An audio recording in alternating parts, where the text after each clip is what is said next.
ಎಲ್ಲರಿಗೂ ಮಾವಿನ ಹಣ್ಣು ಅಂದ್ರೆ ತುಂಬಾ ಇಷ್ಟ ಇರುತ್ತೆ. ಅದ್ರಲ್ಲೂ ಈ ಡಯಾಬಿಟೀಸ್ ಅಥವಾ ಸಕ್ಕರೆ ಕಾಯಿಲೆ ಇದ್ದವರಿಗಂತೂ ಇನ್ನೂ ಜಾಸ್ತಿ ಇಷ್ಟ ಇರುತ್ತೆ. ಬಟ್ ಡಾಕ್ಟರ್ ಏನ್ ಹೇಳಿರ್ತಾರೆ ಅಂದ್ರೆ ಮಾವಿನ ಹಣ್ಣು ತಿನ್ಬೇಡಿ, ಯಾಕೆಂದ್ರೆ ಅದು ನಿಮಗೆ ಶುಗರ್ ಸ್ಪೈಕ್ ಆಗುತ್ತೆ ಅಂತ ಸ್ಟ್ರಿಕ್ಟ್ ಆಗಿ ಹೇಳಿರ್ತಾರೆ. ಬಟ್ ನಾನ್ ಇವತ್ತು ಈ ವಿಡಿಯೋದಲ್ಲಿ ಮಾವಿನ ಹಣ್ಣು ಎಷ್ಟು ತಿನ್ಬೇಕು, ಯಾವಾಗ ತಿನ್ಬೇಕು ಅಂತ ಹೇಳ್ತೀನಿ. ನೀವು ಮಾವಿನ ಹಣ್ಣು ಖಂಡಿತ ತಿನ್ಬೋದು, ಆದ್ರೆ ಫುಲ್ ತಿನ್ಬೇಡಿ, ಹಾಫ್ ಮ್ಯಾಂಗೋ ತಿನ್ನಿ ಸಾಕು, ಅರ್ಧ ಮಾವಿನ ಹಣ್ಣು ತಿನ್ನಿ. ಅದನ್ನ ಊಟದ ಜೊತೆ ತಿನ್ಬೇಡಿ. ನೀವು ಆದ್ರೆ 11 ಗಂಟೆ ಅಥವಾ 4 ಗಂಟೆಗೆ ತಿನ್ನಿ. 6 ಗಂಟೆ ಮೇಲೆ ಸಂಜೆ ಮೇಲೆ ಅಂತೂ ತಿನ್ನಕ್ಕೆ ಹೋಗ್ಬೇಡಿ, ಯಾಕೆಂದ್ರೆ ಅವಾಗ ಶುಗರ್ ಸ್ಪೈಕ್ ಜಾಸ್ತಿ ಆಗುತ್ತೆ. ನೀವು 11 ಗಂಟೆ ಅಥವಾ 4 ಗಂಟೆಗೆ ತಿನ್ನೋದ್ರಿಂದ ಶುಗರ್ ಸ್ಪೈಕ್ ಅಷ್ಟು ಆಗಲ್ಲ. ಅಂಡ್ ಹಾಫ್ ಮ್ಯಾಂಗೋ ಅಷ್ಟೇನೆ, ಫುಲ್ ಮ್ಯಾಂಗೋನು ಬೇಡ.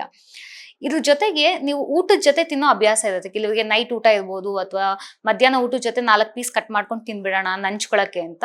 ಬಟ್ ಇದು ಮಾಡೋದ್ರಿಂದ ನಮಗೆ ಕ್ಯಾಲೋರಿ ಮತ್ತೆ ಜಾಸ್ತಿ ಆಗುತ್ತೆ ಓವರ್ ಆಲ್. ಅದರಿಂದನೂ ನೀವು 2 ಪೀಸ್ ತಿನ್ನಿ, ಅದು ಶುಗರ್ ಸ್ಪೈಕ್ ಆಗುತ್ತೆ. ಹಾಗಾಗಿ ಊಟದ ಜೊತೆ ತಿನ್ಬೇಡಿ. ನಾನ್ ಹೇಳೋದು 4 ಗಂಟೆ ಅಥವಾ 11 ಗಂಟೆ ಹಂಗೆ ತಿಂದು ಅದನ್ನ ಸ್ಯಾಟಿಸ್ಫೈ, ಅಂದ್ರೆ ನಿಮಗೊಂದು ಖುಷಿನೂ ಆಗ್ಬೇಕು.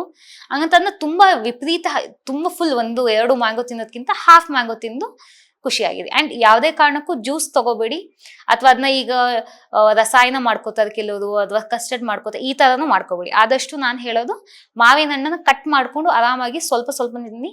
ಇನ್ನೊಂದು ಪ್ಲಸ್ ಪಾಯಿಂಟ್ ಏನಂದ್ರೆ ಮಾವಿನ ಹಣ್ಣನ್ನ ಸಿಪ್ಪೆ ಸಮೇತ ತಿನ್ನೋದ್ರಿಂದನೂ ನಿಮಗೆ ಹೆಲ್ಪ್ ಆಗುತ್ತೆ.